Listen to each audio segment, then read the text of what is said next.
E a língua vêneta está vulnerável ou praticamente extinta na Serra Gaúcha? Vocês sabem que esse é o vídeo final, Final daquela discussão que a gente estava tendo, que eu estava apresentando para vocês alguns resultados da minha pesquisa, de uma das pesquisas que eu fiz para minha dissertação de mestrado, e se tratava justamente a respeito disso, da vulnerabilidade ou talvez extinção da língua vêneta aqui na nossa realidade, o que pode refletir em muitos outros locais também aqui pelo Brasil. Antes disso, obviamente curte o vídeo, se inscreve no canal, não deixa de comentar, seu comentário é muito importante. Eu sou Fernando Menegatti, esse aqui é o canal Lenguamare, e eu também te convido aí para fazer parte da nossa Masterclass, que é um curso que vai acontecer no dia 8 de julho, mês que vem, num sábado, às 10 da manhã, com o professor da região do Vêneto. Escreve pro contato@lenguamare.com e aí a gente encaminha para fazer a inscrição. Se você quiser fazer parte do curso de língua vêneta, você sabe que língua vêneta é importante, não adianta você ficar aí aprendendo italiano se não sabe língua vêneta, é a mesma coisa que nada, tá bom? É como aprender inglês ou espanhol, mas você não sabe a língua nem da sua casa, então é meio vergonhoso, eu pelo menos acho vergonhoso. Obviamente não tem nada de mal aprender as outras línguas, mas sem saber a língua da sua ancestralidade, isso é de fato uma vergonha. Você não vai ser considerado em si um vêneto, por mais que tenha origem vêneta. É apenas uma pessoa que não cultua praticamente nada, que não quer estabelecer um vínculo com nada. Então, se você quiser fazer o curso de língua vêneta, tem aí também o curso, escreve para o contato@lenguamare.com. Essa aqui é o final da nossa discussão. Nós estávamos aqui, eu estava apresentando para vocês um dos resultados, que era como chamavam a língua os respondentes do curso que eu ministrei. Então a gente pode perceber que a maior parte deles chamavam de dialeto do italiano e uma parte menor falavam italiano, e que na verdade todos esses dois grupos aqui achavam que era a mesma coisa, que italiano era o dialeto do italiano, basicamente isso. Então, não é que eles achavam que italiano fosse uma nova língua, eles só achavam que era assim que se chamava o dialeto, e pronto, era isso aqui a mentalidade deles, nada muito profundo, tá? Vamos lá, olha só, eu destaquei aqui, assim sendo, se os termos utilizados somente fazem conexão com a Itália, chamar a língua de dialeto do italiano ou chamar a língua de italiano é a mesma coisa, os termos só fazem conexão com a Itália.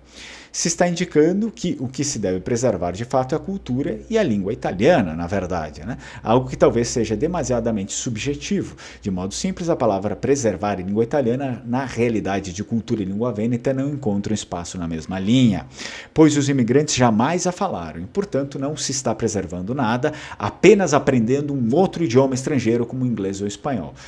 Então, e por fim, ao se mencionar cultura italiana, seria preciso se questionar qual cultura italiana, Pois falar de cultura italiana de modo único e homogêneo seria o mesmo que falar de cultura brasileira de modo único e homogêneo.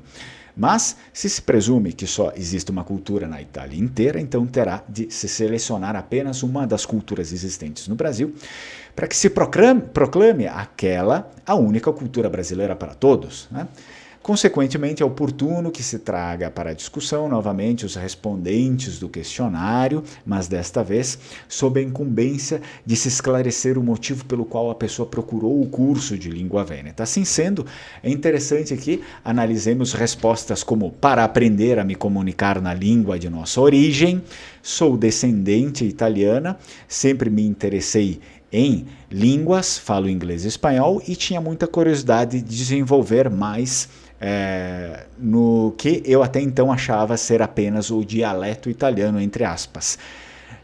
Outro respondente: pois há algo que me interessa muito saber, isso pode me ajudar futuramente, no presente, ao mesmo tempo, com os mais antigos que ainda falam a língua vêneta. Até escreveu ali língua vêneta. Outra resposta: acabei fazendo por indicação do meu irmão, temos cidadania italiana e já cogitamos a hipótese de ir morar na Itália, a língua vêneta pode ser um coringa nesse caso, achamos bacana a iniciativa do curso. E outra resposta: pois queria aprender o vêneto. E a resposta final: para me aprofundar e conhecer mais a língua. Então, ao verificar-se as respostas após o curso ministrado, é visível que todas as designações anteriores, como dialeto do italiano ou talian, que na verdade pareciam ser a mesma coisa para os participantes, foram termos automaticamente substituídos por língua vêneta ou até mesmo língua vêneta, este último utilizando a própria língua para fazer referência ao nome do idioma. Logo, imagina-se que a educação formal de língua e história vêneta é necessária para se manter algo em perspectiva não somente de idioma, mas de preservação cultural, e que há, sim, um interesse genuíno por parte das pessoas em se aproximar mais de suas origens. Porém, pelo que se revelou anteriormente, nem sempre essa aproximação é assertiva, pois existe muita confusão e pouca clareza a respeito da língua e dos fatos históricos, o que também dificulta e muito para a preservação da identidade dos imigrantes italianos, nesse caso aqueles da região do Vêneto. Obviamente, em meio à confusão e sem se ter clareza alguma, o que resta é aquilo que se mostra como sólido e óbvio. Nesse caso, talvez seja a língua italiana e aquilo que se consome por cultura italiana na mídia. Contudo, agora é preciso analisar os dados obtidos dentro da perspectiva da Unesco para se avaliar a situação vital da língua vêneta em relação aos participantes do curso. O primeiro critério a ser discutido é aquele da transmissão da língua de uma geração para outra. Portanto, estejamos conscientes de que, de todos os respondentes, apenas 2 alunos mais velhos responderam de modo positivo, sendo que um deles alega saber muito pouco. Já em relação aos outros respondentes, os mais novos, a língua nunca foi transmitida para eles. E assim, se poderia concluir que o vêneto, no universo da amostragem dos respondentes, já deixou de ser transmitido para a maioria das pessoas. O segundo critério, e também o terceiro critério a ser considerado, é o número total de falantes e a porcentagem de falantes sobre a população total. O que é difícil de se analisar, pois não temos clareza de quanto seria suficiente ou insuficiente, pois são dados que não se encontram públicos. Mesmo assim, é possível se questionar se de todos os respondentes, somente as 2 pessoas mais velhas, sendo que uma sabe muito pouco, se esse pequeno número seria suficiente para a manutenção da língua. E é de se imaginar que mesmo sem as respostas, mas com base no diário de bordo do pesquisador, a realidade dos respondentes parece retratar o que foi visto em sala de aula com todos os alunos, o que poderia refletir uma realidade maior como aquela municipal, talvez. Novamente, seria interessante analisar os dados de toda a região da Serra Gaúcha. Para o quarto critério, que é o uso da língua nas diversas esferas públicas e privadas, é de se imaginar que, através dos respondentes e da realidade observada na turma, a prática da língua não é uma constante em suas vidas para a maioria dos participantes. E é importante constatar que, de modo prático, não existe nenhuma comunicação oficial em língua vêneta por parte das esferas públicas e privadas de Bento Gonçalves. Algo que também dá resposta ao quinto critério, reação a novas mídias, visto que não há nenhum tipo de comunicação midiática em língua vêneta de âmbito municipal. O sexto critério, apesar de alguns esforços isolados, como esse trabalho, materiais didáticos e de aprendizagem de língua vêneta são insuficientes e, na prática, inexistentes em solo brasileiro. Consequentemente, ao se olhar para o sétimo critério, comportamentos e políticas linguísticas em nível institucional e governamental, uso e status oficial, encontra-se resposta na discussão do critério quarto e quinto, algo que, como já observado anteriormente, parece não existir. Por fim, o último e sétimo critério trata-se de averiguar a atitude dos membros da comunidade em relação à sua própria língua, tipo e qualidade da documentação. Para isto, é possível visualizar outra vez a figura 13 e figura 14, que são lá dados que nesse trabalho são traduzidos como negativos, pois não evidenciam uma boa atitude dos membros da comunidade em relação à língua vêneta, a qual também não parece estar sendo documentada atualmente. São a figura 13 e a figura 14. Vamos lá, a figura 14 era como chamavam a língua os respondentes. Ninguém sabia que era vêneto. Na figura 13, o que era o idioma para os respondentes? Que eles respondem aqui que a maioria responde que é um dialeto e a minoria responde que é uma língua, tá bom? Então, nós temos essa situação aqui bem grave e que é preciso a gente ir em busca para melhorar isso. Considerações finais. A partir dos dados observados nesse trabalho, se conclui que, de modo positivo, os descendentes participantes do curso em Bento Gonçalves parecem se interessar mais pela questão cultural e por conhecer a língua vêneta. No entanto, é preocupante o fato de que a totalidade dos participantes não reconhecia a língua como língua e nem mesmo sabia seu nome, assim como não está consciente sobre o local de onde ela veio, o que inegavelmente tende a provocar uma disruptura entre o descendente e seu longínquo ancestral. E uma vez que se encontra esta realidade, de fato, a preservação da cultura é algo subjetivo, pois não se entende efetivamente o que se pretende preservar.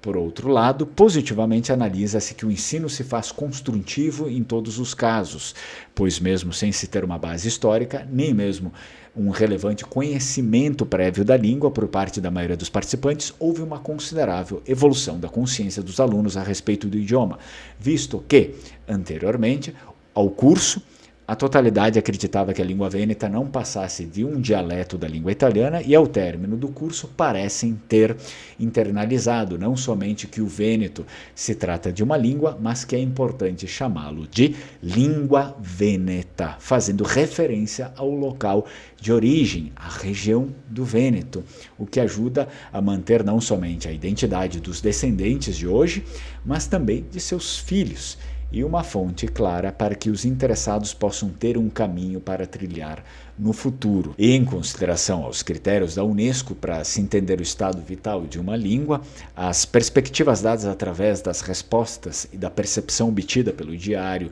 de bordo do pesquisador em relação às turmas não parecem ser animadores.